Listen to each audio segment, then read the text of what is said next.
the second game, obviously, I would say, yeah, there was improvement because we won for sure. And we look ahead to this Bears defense, really aggressive defense from what we're hearing, just in terms of trying to punch the ball out and rake the ball out. What have you seen so far from those guys? Yeah, I mean, pretty much every defense you face is going to have those tendencies. I think the better defenses have it in a more exaggerated way. But practicing in this league, that's what's being harped on defensively. Trying to get the ball out because I mean, the team who has the least amount of turnovers is a team that generally wins any game. So yeah, they're an aggressive defense, but I mean that's what we prepare for. Coop, have you ever been with a team that's been hit as hard by the injury bug as this one has this year? Um, I think so. It's just the way the cookie crumbles sometimes. Guys, you're used to guys getting hurt, but guys getting hurt for the season, sometimes it just happens that way. So yeah. Did you ever have a question for? I'm sure you probably did, but you came back pretty quickly from that one. And were you happy to move through the protocol nice and quickly and get back out there? Oh yeah. I've had two before the previous one. Yes, same process every time. You got to go through the protocol, pass a couple tests. Um, fortunately, I've never missed a game. For uh, having a concussion. ADP was raving about the Bears corner. What's your impression of it? The corners? Yeah. Yeah, Johnson. yeah, Johnson. Yeah, he looks good on film. He's a very instinctive, very smart player. Has good ball skills. He's good at baiting quarterbacks. He's a patient player. He has a lot of good attributes. But yeah, I don't expect anything less of an NFL player. So yeah. Talk about dealing with all these injuries. Why do you think you guys is successful? Did you have right 8-5 right in the middle of things, despite losing all the guys you want? Yeah, I mean, winning in the NFL is about much more than just simply having the talent from your starting guys. It could be about a lot of different things at once. Momentum plays a huge part. Camaraderie plays a huge part. Um, you know, drive, motivation.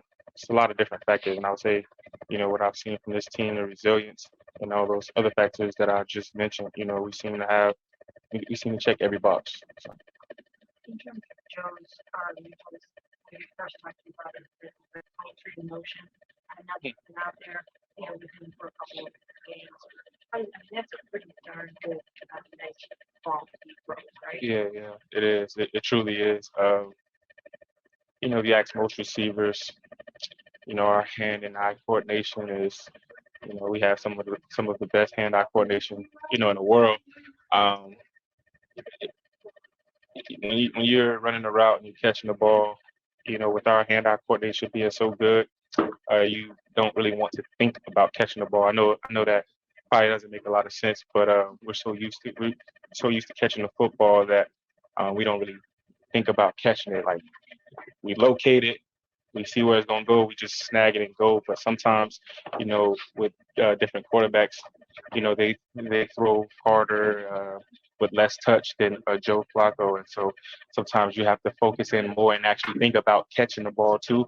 And we don't really like doing that. So every time you get a quarterback like Joe who just throws it such a good ball to where you don't even have to think about catching it, um, we say he has touch and we like the way he throws. So yeah.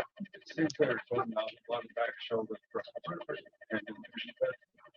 More likely with veterans being able to do that. Yeah, I mean, I think with a veteran like Joe, um, the completion percentage, um, it's something that they've been around for so long that they just know the small, nuances, the small secrets. Like, okay, this guy's not really open on his goal ball, but I can throw him open. So I think that's his state of mind when he does that. How surprised are you that you're able to build that connection so much from back shoulder? It's got to be basically receiver and quarterback. How is he able to do that so quickly? That's a better question for him. I've been surprised myself. He seems to be very poised back there. Um, he just seems to have a great understanding of what's expected of the quarterback position. And he just, I don't know, I've been very surprised by him, by how fast he was able to pick up the playbook um, and things like that. I mean, it's been surprising. So, Are those back shoulders not the player or an option to get everywhere I've been, the coaching point is the same when it comes to a back shoulder. You don't really plan to throw a back shoulder ball. The receiver, he has a go ball. He's running full speed. He's trying to stack the cornerback. He's trying to win over the top. Um, a back shoulder is something that you always just adjust to. It's not something that's planned. Joe brings some of that, maybe a little bit of Kobe Brissett type leadership, that presence to knit everything together, especially during the time. Yeah, sure. I mean, most of the quarterbacks that I've played with, they've all displayed a tremendous leadership ability. So, Joe has that as well, just like Jacoby had it. So, yeah. Last 2 weeks, been like 8, 9. How important is that? I know you want to have it. How important is it to spread out? So many happening.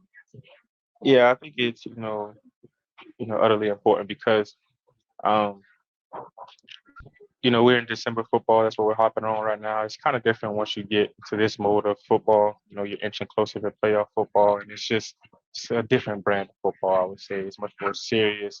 Teams seem to, I don't know, be on the P's and Q's more, scheming and everything like that.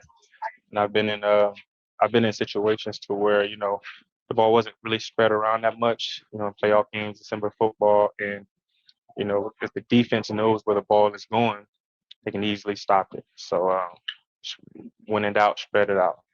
How happy were you for David Bell to get with I was just as happy as he was. I mean, as you can see, he had a huge smile on his face as he was, entering into the end zone, and I had to say he smiled because, he's been working hard. He's a hard worker. He's a very reliable teammate, and he deserved it for sure. Right, you talk about how quickly Joe connected with you guys on throwing the ball, but how about how quickly he just seemed to slide right in as being part of the team rather than just an outsider coming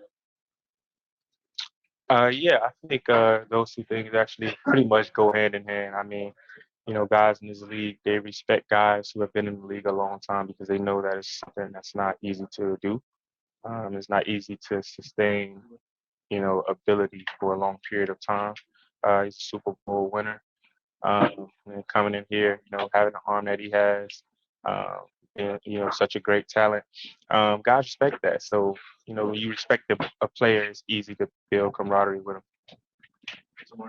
Thanks. Thanks.